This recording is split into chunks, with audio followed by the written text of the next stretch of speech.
Hi hello నమస్తే, నేను journalist Sai. So Telugu రాష్ట్రాల్లో డ్రగ్స్కి సంబంధించిన కేసు బాగా సంచలనం నమోదవుతూ ఉంది. అసలు ఈ కేసులో ఏం జరుగుతుంది? ఎందుకంటే ఒక వ్యక్తికేమో గతంలో ఎమ్మెల్యేగా చేసిన రోహిత్ రెడ్డికేమో వెంటనే అరెస్ట్ చేశారు, ఆయన రిమాండ్గా తరలించారు. కానీ టీడీపీ ఎంపీ పుట్టా మధుకి మాత్రం స్టేషన్ బెయిల్ వచ్చింది. ఎందుకు స్టేషన్ బెయిల్ వచ్చిందా అంటే ఆయనకి పార్లమెంట్ సమావేశాలు ఉన్నాయంటే అర్జెంటుగా పార్లమెంట్కి వెళ్ళాలంటే అందుకే ఆయనకి స్టేషన్ బెయిల్ ఇచ్చారు. అసలు డ్రగ్స్ తీసుకున్న ఒక వ్యక్తికి స్టేషన్ బెయిల్ ఇవ్వటం సాధ్యమవుతుందా? పైపెచ్చు అక్కడ పోలీసులపై కాల్పులు కూడా జరిపారు. అలాంటి వ్యక్తికి స్టేషన్ బెయిల్ ఎవరు ఇచ్చారు? దీని వెనక ఎవరున్నారు? ఇలా డ్రగ్స్ తీసుకున్న వాళ్ళకి స్టేషన్ బెయిల్ ఇస్తే యూత్కి ఎలాంటి మెసేజ్ కన్వే అవుతుంది? ఇలాంటి అంశాలన్నీ కూడా మనతో మాట్లాడడానికి సురేంద్ర గారు ఉన్నారు, పొలిటికల్ అనలిస్ట్. ఆయన సార్తో మాట్లాడదాం. నమస్తే సార్. నమస్తే అండి సాయి గారు. మీకు మీ ప్రజా చైతన్యం ప్రేక్షకులందరికీ నమస్కారం. నమస్కారం సార్ చెప్పండి, అంటే ఇప్పుడు డ్రగ్స్ తీసుకుంటే స్టేషన్ బెయిల్ ఇచ్చేయచ్చా? అంత ఈజీయా సార్ డ్రగ్స్ కేసు? ఇది నిజానికి చాలా స్ట్రాంగ్ కేసు అవ్వాల్సింది. ఇక్కడ న్యాయ వ్యవస్థలో ఉండే లోపాలని, లేదంటే న్యాయ వ్యవస్థ దిగజారుతున్న ప్రమాణాలని మనం ఆలోచించాల్సి ఉంటుంది అనమాట. అటు పోలీస్, ఇటు న్యాయ వ్యవస్థ కానీ స్ట్రాంగ్గా ఉంటే సమాజం స్ట్రాంగ్గా ఉంటుంది, దాంతోపాటు మీడియా కూడా. ఇక్కడ ఎవరికి ఏం కావాలో అది టోకున దొరుకుతుంది అన్నట్టుగా, తనకు కావాలంటే పార్లమెంట్ సమావేశాలు ఉన్నాయని చెప్పగానే స్టేషన్ బెయిల్ ఇవ్వడం అనేది, అంటే ఇదంతా చూస్తుంటే ఒక పెద్ద కాన్స్పిరసీలో భాగంగా కనపడుతుంది మనకి. ఫస్ట్ రైట్స్ జరగటం, ఇన్ఫర్మేషన్ రావడం, రైట్స్ జరగటం, ఆ తర్వాత వాళ్ళని పట్టుకోవటం, తన్ని తీసుకెళ్లేసి ముందు ఏది యూరిన్ శాంపిల్ ఇవ్వమంటే యూరిన్ శాంపిల్ లో వాటర్ పోసి ఇచ్చేసి తెలివిగా ప్రవర్తించాడు. అంటే ఏది అక్కడ కూడా చిత్రతో ప్రవర్తించి మిస్లీడ్ చేయడానికి ప్రవర్తించడం. తర్వాత నిజానికి ఇలాంటివి హై ప్రొఫైల్ వ్యక్తుల్ని అక్కడతోనే ఆపేవాళ్ళు. పేరు ఎందుకు బయట పెట్టారో దీనికి ఏదో నాకు అనుమానం, వివిధ రాజకీయ కోణాలు ఉన్నాయి దీనిలో అని. అవి వాటి గురించి చెప్పమంటే కొంచెం వివరంగా మాట్లాడుకోవచ్చు మనం, ఎందుకు అక్కడ దాకా తీసుకొచ్చారని. ఎందుకంటే ఇది తనేమి చాలా సామాన్య వ్యక్తి కాదు, చాలా చాలా పొలిటికల్ హెవీ వెయిట్. ఎలా అంటే ఒకటేమో యనమల రామకృష్ణుడు, అంటే చంద్రబాబుకు దాదాపు సమకాలీకుడు. చంద్రబాబుని నిలబెట్టడంలో ఒక గట్టి శక్తిగా నిలబడ్డ వ్యక్తి ఒకప్పుడు. ఎన్టీఆర్ ని టాపులింగ్ చేయటం, అదే పదవి నుంచి దించేసే టైంలో తను స్పీకర్ గా వ్యవహరించి ఎన్టీఆర్ ని ఎలా అవమానాలు పాలు చేసి తనకి ఒక్కసారి మాట్లాడడానికి అవకాశం ఇవ్వమని చెప్పి అసెంబ్లీలో ఏడుస్తా కన్నీరు పెడతా అడిగిన ఎన్టీఆర్ కి అదే ఎన్టీఆర్ చేత స్పీకర్ గా నియమించబడ్డ యనమల రామకృష్ణుడు చంద్రబాబు పక్షం తీసుకొని, అంటే దాదాపు, అంటే మనం ఆ టైంలో దాన్ని ఆ మాట అనొచ్చోలేదో కానీ చంద్రబాబుకి ఫేవర్ గా పనిచేసే విధంగా అదే ఎన్టీఆర్ గాని ఆ రోజు మాట్లాడుంటే మరలా నిజానికి చంద్రబాబు వైపు వచ్చిన ఎమ్మెల్యేలు చాలా మంది వెనక్కి వచ్చి ఉండేవాళ్ళు. ఆ కథ ఇంకో విధంగా ఉండేది. ఆ రోజు ఆ అవకాశం ఇవ్వకుండా ఎన్టీఆర్ ని పదవీ భ్రష్టత్వం చేయటంలో యనమల రామకృష్ణుడిది మేజర్ పాత్ర ఆ రోజు. అంటే ఒక్కొక్కరు ఒక్కొక్క స్టేజ్ లో బాగా ఉపయోగపడ్డారు చంద్రబాబు గారికి. ఆ టైంలో బాగా ఉపయోగపడింది. అందువల్లే తర్వాత 3 సార్లు తను ఓడిపోతున్నా కానీ తనను తీసుకొచ్చేసి ఏ పదవి కావాలంటే ఆ పదవి, ఆర్థిక మంత్రి పదవి, ఎమ్మెల్సీ ఇచ్చి రాష్ట్ర ప్రభుత్వాన్ని నడిపించడం కానీ, పొలిట్ బ్యూరోలో ఉంచడం కానీ, ఇలా ప్రతి దానిలో తూర్పుగోదావరి జిల్లా రాజకీయాల్లో తను చెప్పిన వ్యక్తులకి ఇవ్వటం సీట్లు కానీ, మంత్రి పదవులు కానీ, ఈవెన్ జ్యోతుల్ నెహ్రూకి మంత్రి పదవి రాకుండా ఉండడానికి కారణం కూడా నిజానికి యనమల రామకృష్ణ. అంటే అంత పొలిటికల్ హెవీ వెయిట్ కి అల్లుడు ఒకటి. రెండోది, మాజీ టీటీడీ బోర్డు చైర్మన్ పుట్టా సుధాకర్ యాదవ్ కి తనయుడు కొడుకు. అంటే తను పుట్టా సుధాకర్ యాదవ్ చాలా స్మాల్ మీక్ లైఫ్ నుంచి ఏది ఐవీఆర్సీఎల్ లో అకౌంటెంట్ గానో లేదంటే క్లర్క్ గానో పనిచేస్తూ అక్కడి నుంచి ఎదిగి ఆ స్థాయికి వచ్చి అంత గొప్పగా ఎదిగిన తర్వాత తన రెండో కొడుక్కి తలసాని శ్రీనివాస్ యాదవ్ కూతురికి డాక్టర్ రవీంద్ర యాదవ్ కి తలసాని శ్రీనివాస్ యాదవ్ కుమార్తెనిచ్చారు. అంటే అటు తెలంగాణ, ఇటు ఆంధ్ర, ఇటు రాయలసీమ 3 ప్రాంతాల్లో కూడా పొలిటికల్ హెవీ వెయిట్ గా ఉన్నటువంటి ఒక ఫ్యామిలీకి సంబంధించిన వ్యక్తికి ఏ సంబంధం లేకుండా ఏలూరు తీసుకొచ్చేసి ఏలూరు ఎంపీకి పదవి ఇవ్వటం అనేది, అంతటి హెవీ వెయిట్ వ్యక్తిని పబ్లిష్ చేయడమే ఒక గొప్ప విషయం. అంటే ఇదేదో పొలిటికల్ ట్రెచరీ కూడా ఉంది ఇందులో. అంటే తనకున్న అవలక్షణాలు ఇవన్నీ ముందు నుంచో ఎప్పటి నుంచో ఉండుంటాయి, ఇవన్నీ తెలిసే ఉంటాయి వీళ్ళకి. ఆ అధికార ఈ జూదం, ఇది అధికార జూదం లేదా అధికార పార్టీ ఆడే జూదంలో ఇది ఒక పావు అయి ఉండొచ్చు. రెండోది తను చేయటం మాత్రం నైతికంగా ఎంపీగా ఉండటానికి ఈ ఒక్క రోజు కూడా అర్హుడు కాదు. అయితే ఇప్పుడు రేపటి రోజున మరో ఎంపీ ఎవరన్నా మర్డర్ చేసేసి నేను పార్లమెంట్ సమావేశాలు ఉన్నాయి స్టేషన్ వేలు ఇచ్చేయమంటే కూడా ఇచ్చేయచ్చు. అయితే దీనికి నేను ఒక పెద్ద ఎగ్జాంపుల్ చెప్తాను. ఇది మీరు వీలైనంత ఈ విషయాన్ని ఫోకస్ చేయాలి. మీకు 1993లో పివి నరసింహరావు గారు ప్రైమ్ మినిస్టర్గా ఉన్నప్పుడు ఆయన ప్రభుత్వంలో కేంద్రంలో విద్యుత్ శాఖ మంత్రిగా కల్పనాథ్ రాయ్ అని ఉత్తరప్రదేశ్లో ఘోసీ నియోజకవర్గం ఉంటుంది. ఆ ఘోసీ నియోజకవర్గం నుంచి కల్పనాథ్ రాయ్ ఎంపీగా గెలిచి కేంద్ర ప్రభుత్వం తను మంచి పొలిటికల్ స్ట్రాంగ్ వెయిట్, తనకి కేంద్ర విద్యుత్ శాఖ మంత్రిగా ఉన్నాడు కేంద్రంలో, ఇక్కడ కాదు, పవర్ మినిస్టర్గా.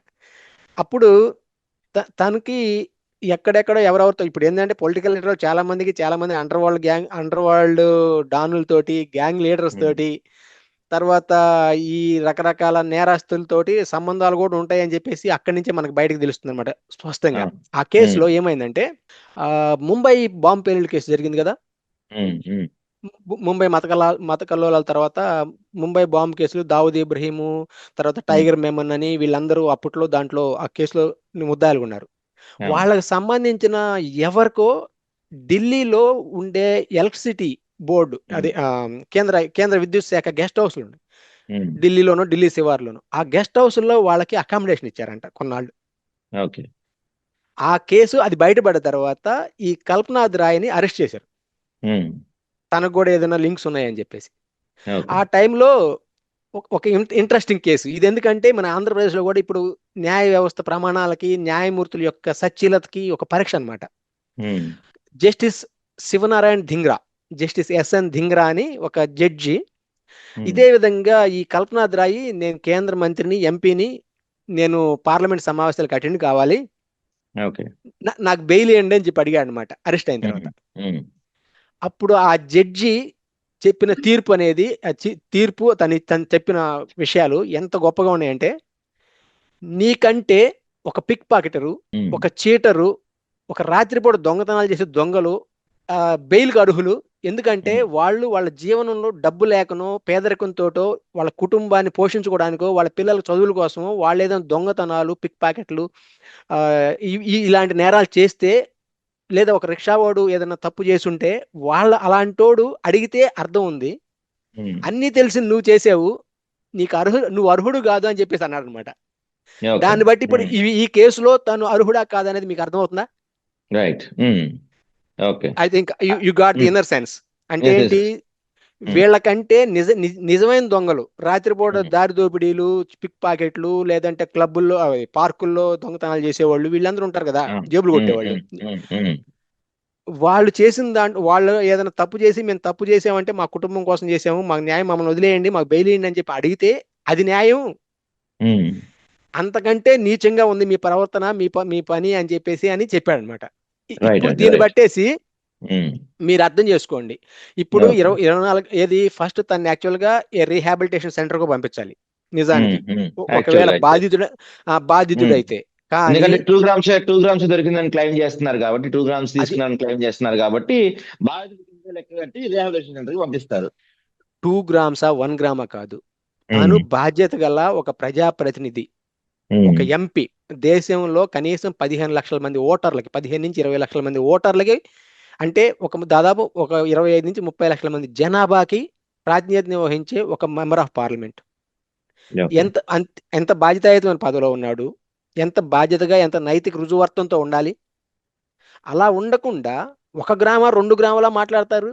ఆ 1 గ్రామ 2 గ్రాములు కాదు, అసలు ఇలాంటి వాటిలో ఇన్వాల్వ్ కావడానికి వెళ్ళటమే తను ఆల్రెడీ తను దిగజారిపోయినట్టు. తనకి అంటే ఆల్రెడీ ఇది ఎప్పటి నుంచో ఇలాంటివన్నీ ఉంటేనే ఇక్కడ దాకా. అంటే మనం అంతా ఇప్పుడు మా జనం అయితే బయట పోలీసులు కూడా ఎక్కడ ఆయన ఏం చెప్తున్నారు, నేను జస్ట్ డిన్నర్ చేయడం కోసం మాత్రమే వెళ్ళాను, నాకు దానికి ఎటువంటి సంబంధం లేదు, అసలు నేను తీసుకోలేదనే స్టైల్లో ఇంకా అంటే ఈ రోజుకి దాన్ని కప్పించే ప్రయత్నం చేస్తున్నారు. మనం చూస్తే ఏలూరులో కూడా ఆయనకి మద్దతుగా ఫ్లెక్సీలు వస్తున్నాయి. టీడీపీ పార్టీ కూడా జస్ట్ షోకాజ్ నోటీస్ ఇచ్చింది తప్పించి ఆయన పైన ఎటువంటి యాక్షన్ కూడా తీసుకోలేదు. సో అంటే అందరూ పార్టీ తరపు నుంచి కావచ్చు, వీళ్ళందరి తరపు నుంచి ఆయన తప్పు చేయలేదనే ఉద్దేశం ప్రజలపై నుంచి వచ్చేలాగా ఒక సీన్ నడుస్తుంది అనుకోవచ్చా మనం?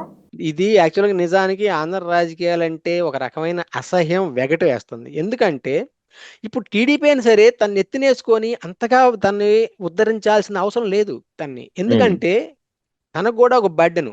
ఇలాంటి అన్నిటినీ ఏది రాను రాను ఈ సీరియస్నెస్ పెరిగే కేసులన్నిటినీ ఇప్పుడు టీటీడీ బోర్డు విషయంలో కానీ, అంతకుముందు ఏదన్నా ఈ వేరే వేరే కేసులు ఇరుక్కున్న వాళ్ళ విషయంలో కానీ చంద్రబాబు గారు ఈ విధంగా పైనేసుకొని తీసేస్తా మ్యాటర్ సీరియస్ అయ్యే కొద్దీ రాబోయే రోజుల్లో తనకే సీరియస్నెస్ అయిద్దేమో చూడాలి ఇది. ఎందుకంటే ఏదో ఒక రోజు తనకే సీరియస్నెస్ వచ్చే ఛాన్స్ ఉంటుంది. ఏది తట్టు ఒక నేరం నుంచి ఒక నేరం నుంచి ఒకరు. ఏది మన తెలుగు సినిమా డైలాగ్ ఉంది కదా, ఏది నువ్వు దిగజారం అనుకున్న ప్రతిసారి అంతకు మించిన దిగజారుతున్నావు అని చెప్పేసి, ఇక్కడ ప్రతిసారి కేసు టు కేసు పెరిగిపోతుంది, దాని తీవ్రత ఇంటెన్సిటీ పెరిగిపోతుంది, యాంప్లిట్యూడ్ పెరిగిపోతుంది, వేవ్ లెంగ్త్ పెరిగిపోతుంది. అలాంటప్పుడు ఏమవుతుంది, నువ్వు చేసే తప్పుల్ని ఒక్కొక్కరిని బయట వేసుకుంటా తీసుకొస్తా. ఇప్పుడు బిఆర్ నాయుడిని బయట వేసాను, అది పట్టించుకోవట్లేదు. ఇంకొక నెయ్యి కేసు అని, ఇంకో కేసు అని, ఇంకో కేసు అని, ఎన్ని కేసులు ఇక్కడ. ఇన్ని కేసుల్లో వచ్చిన తర్వాత ఈ రోజు ఎంపీ డ్రగ్స్ కేసు దొరికాడు. నీకేం సంబంధం, తీసి అవతల బయటపడాయి. కానీ పొలిటికల్ ఆబ్లిగేషన్స్ ఉంటాయి ఇక్కడ. ఈ పొలిటికల్ ఆబ్లిగేషన్స్ తోటి నిజంగా నిజాయితీ రుజువర్తున్న పార్టీ, నైతికంగా స్ట్రాంగ్ గా ఉన్న పార్టీలు అయితే ఇమీడియట్ గా తీసేస్తాయి. ఏది అప్పట్లో మన ఇప్పుడు పృథ్వీ 30 years ఇండస్ట్రీ పృథ్వీ వెనక నుంచి అని చెప్పేసి అన్నాడు. కానీ ఇక్కడ ముందు నుంచి శ్వాస కలుస్తుంటే కూడా ఏం చేయని పరిస్థితి నుంచి ఈ రోజు డ్రగ్స్ అంటే ఏం చెప్తారు. ఇది యాక్చువల్ గా మీరు చెప్పినట్లు ఇందాక స్టేషన్ బెయిల్ ఇచ్చారన్నారు. మరి పార్లమెంట్ లో కనిపించట్లేదే, ఎందుకు కనిపించట్లేదు? ఏదైనా పొరపాటున ఒక ఫ్రేమ్ లో ప్రైమ్ మినిస్టర్ తో కానీ కనపడితే ఒక డ్రగ్గిస్ట్ తోటి ఒక ప్రైమ్ మినిస్టర్ అని చెప్పేసి అనే అవకాశం ఉంటదని చెప్పేసి వాళ్ళు కూడా ముందు బీజేపీ వాళ్ళు కూడా రావద్దని చెప్పుంటారు కదా. మనం ఆలోచించుకుంటే మరి ఎందుకు కనపట్లేదు? తనకు తానే సిగ్గుపడుతున్నాడు పోవటానికి. ఇంకొక వాదన వినిపిస్తుంది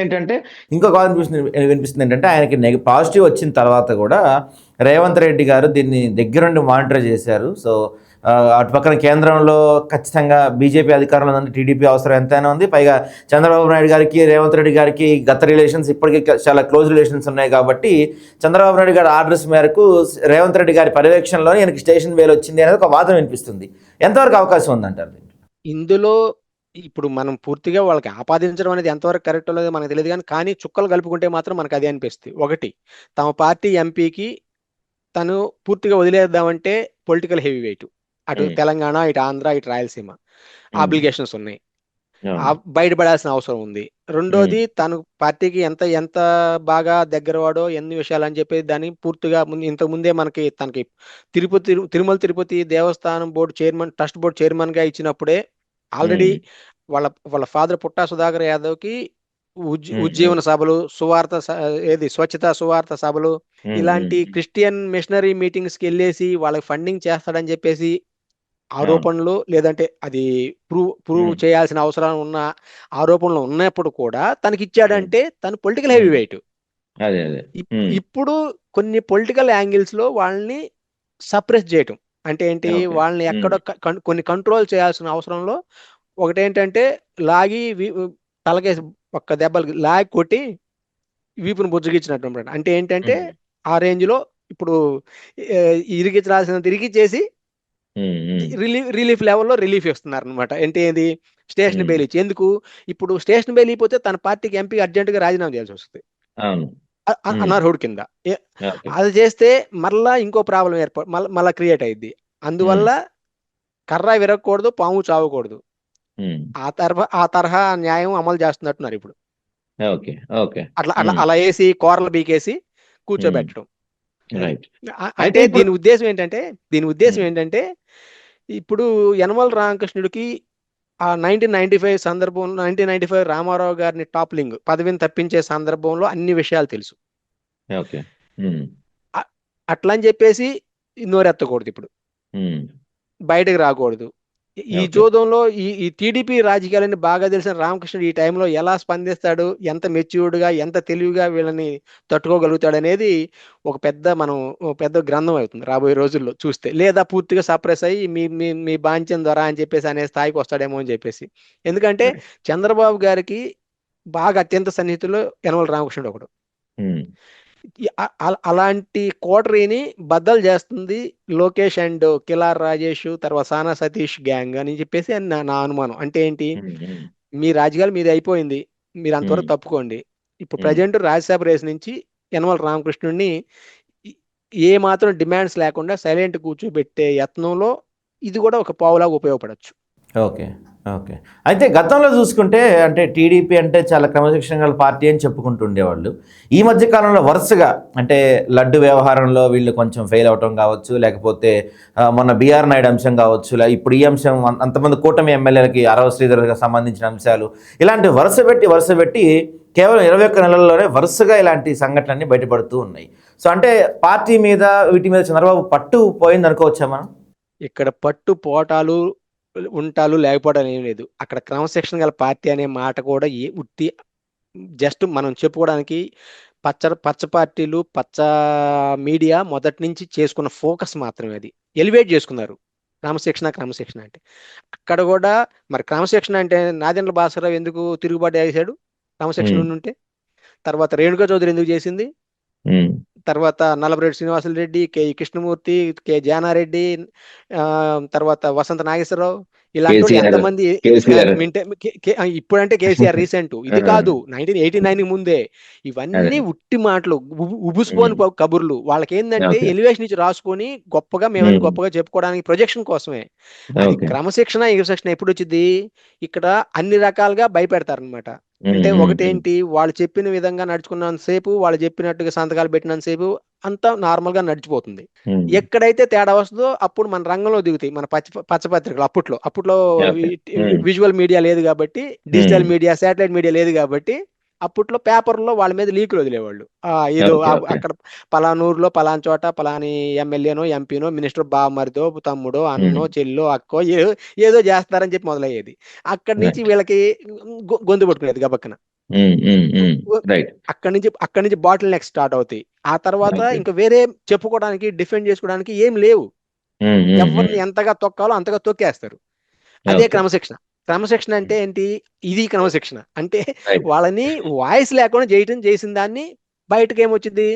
క్రమశిక్షణ గల పార్టీ అన్నారు, విన్నారు, కన్నేర చేశారు, గుడ్లేర చేశారు, గుడ్లూరు సీరియస్ అయ్యారు. ఇవన్నీ బయటకి ఇచ్చే ఎలివేషన్స్ అనమాట. ఇది ఎంత పెద్ద జోక్ ఇప్పుడు. ఫైనల్ గా చిన్న అంశాలు ఉదాహరణకి అంటే ఏదో మహిళల ఉమెన్స్ టీం కప్పు గెలిస్తేనే లోకేష్ ఇచ్చే స్ఫూర్తితో కప్పు గెలిచింది అని చెప్పి గంటల కొద్ది డిబేట్లు పెట్టే ఆ ఛానల్స్ అన్నీ కూడా ఇంత పెద్ద అంశం గురించి కనీసం స్క్రోలింగ్ కూడా రన్ చేయట్లేదు. ఇందాక మీరు స్టార్టింగ్లో అన్నారు మీడియా కూడా దీంట్లో పాత్ర ఉంది అని. సో ఇంత కీలక అంశాన్ని కనీసం స్క్రోలింగ్లో కూడా వేయకుండా పక్కదారి పట్టించేస్తున్నారంటే ఈ మీడియాల పరిస్థితి, వాటి గురించి ఏం చెప్పుకోవచ్చు మనం? ఇక్కడ ప్రాబ్లం ఏంటంటే వైసీపీకి మీడియా బలం లేకపోవడం ఒకటను, రెండోది వాళ్ళది ఫాలో అప్ ఉండదు. ఏదో సోషల్ మీడియా ఆవేశంగా వచ్చిన రోజు ఆవేశంగా చేస్తారు కానీ ఫాలో అప్ ఉండదు. రెండోది ఏంటంటే కామెడీ చేస్తున్నారు కొంచెం సోషల్ మీడియాలో. ఏంటి, వాళ్ళు ఇలా అన్నారు, వీళ్ళు అలా అన్నారు, ఇది అన్నాడు, అది అన్నాడు అని చెప్పి వాడి మీద కామెడీ చేయడం సరిపోతుంది కానీ సీరియస్ గా దాన్ని పర్సూ చేయటం ప్రతిరోజు. ఇప్పుడు ఆ జగన్ గారి మీద సింగయ్య హత్య కేసు అని చెప్పి పెట్టారు. ఏమైంది? ఎక్కడికి పోయింది? తీసుకురావట్లేదు. తర్వాత లిక్కర్ కుంభకోణంలో నోట్లు దొరికినాయి అన్నారు. కోర్టు కూడా దాన్ని బ్యాంకులో డిపాజిట్ చేయొద్దు, అలాగే ఉంచండి అని చెప్పేసి అంది. వాటిని ఫాలో అప్ ఉండదు. తర్వాత ఈ తర్వాత తిరుమలలో తొక్కిసలాట, ఆ తర్వాత సింహాచలం తొక్కేసలాట, సింహాచలంలో వాలుబడి, తర్వాత ఇంకోటి కాశీబుగ్గ, పలాస కాశీబుగ్గ టెంపుల్ ఇష్యూ. ఇలాంటి ఏవి ఫాలో అప్ ఉండదు వైసీపీలో. లేదా జగన్ గారు ప్రెస్ మీట్లు పెట్టి మీటింగ్ లో అడిగిన క్వశ్చన్స్ కి ఫాలో అప్ ఉండదు. ఈ ఫాలో అప్ లేకుండా కామెడీ పీస్ అయిపోతుంది. వీళ్ళు ఏం చేయలేరు అనేది ఒక పెద్ద ఇది. ప్రతిపక్షం ఈ విషయంలో విఫలమవుతుంది, ఖచ్చితంగా విఫలమవుతుంది. ఎందుకంటే ఫాలో అప్ లేకపోవటం. పలానా దాని మీద ఏం చేసామని చెప్పి రోజు క్వశ్చన్ చేయరు. అన్నిటికీ క్వశ్చన్ చేస్తాను. పవన్ కళ్యాణ్ ఏ రోజు దేని మీద క్వశ్చన్ చేసావు, వీటన్నిటి మీద నీ క్వశ్చన్స్ ఏంటి, నీ ఆన్సర్స్ ఏంటి, అసలు నీ స్టాండ్ ఏంటి అనేది ఈ రోజుకి అడగరు. ఎప్పుడు జస్ట్ పాస్ ఆన్ అయిపోతున్నాయి. అందువల్ల అందువల్ల జరుగుతున్న క్రమం అదే అంటే మిగతా ప్రజా సమస్యల విషయం అలాంటివి పక్కన పెట్టేసి అలాంటివి పక్కన పెట్టి లడ్డు గురించి ఇలాంటి వాడి గురించి గంటల గంటలు డిబేట్ నడిపిన ఆ ఛానల్స్ ఇలాంటి కీలక అంశం గురించి పూర్తిగా పక్కన పెట్టేశారు కదా. ఎందుకంటే ఈ రోజు 4 రోజుల తర్వాత ఇప్పుడు మొన్న బిఆర్ నాయుడు ఇష్యూ వచ్చింది, ఈ రోజు పుట్ట మహేష్ ఇష్యూ వచ్చింది, ఇంకో నరేష్ ఇష్యూ వచ్చింది, ఇంకో XYZ ఇష్యూ వచ్చింది. ఈ 4 రోజుల తర్వాత ఇది వచ్చేటప్పటికి ఇది లైమ్ లైట్ లో ఉండదు, అలా పక్కకు పోతుంటది. వీళ్ళు ఫాలో అప్ గారు గట్టిగా వచ్చేసి ధర్నాలు చేయటం కానీ, రాస్తారోకోలో హర్తాళ్ళలో లేదా ఇంకో ఏయో చేసి వచ్చేసి వీళ్ళ మీద గట్టిగా అడగట్లేదు. అందువల్ల జరుగుతున్న అంటే లెక్కలేంతనం అంటే ఏం కాదు. 4 రోజుల తర్వాత ఇది అయిపోతుంది. కనీసం నేషనల్ మీడియా కన్నా చెప్పేసి నేషనల్ మీడియాలన్నా రైజ్ చేయాలి కదా దీన్ని. ఇక్కడ ఈ బలం చాలకపోతే ఏం చేయరు. ఎందుకంటే ఇక్కడ అనుకూలమైన ప్రభుత్వం తెలంగాణలో ఉంది, అవసరాలను బట్టేసి. అంటే వాళ్ళ అడ్జస్ట్మెంట్స్ కోసమేలేండి. అదేలేండి. సెంట్రల్ లో కాంగ్రెస్ పార్టీని కూడా పెద్దగా నోరు తెరవకుండా చేయగలిగే అంతఃపుర రాజకీయాలు చేయగలిగే సత్తా మన మన మన మన ప్రభుత్వాలకు ఉంది, లోకల్ ప్రభుత్వాలకి, తెలుగు రాష్ట్రాల్లో ఉన్న ప్రభుత్వాలకి. ఈ అంతఃపుర రాజకీయాల వల్ల ఇవన్నీ ఆగిపోతాయి అన్నమాట. ఓకే అండి, ఓకే, రైట్ అండి, థ్యాంక్ యూ అండి. Thank you.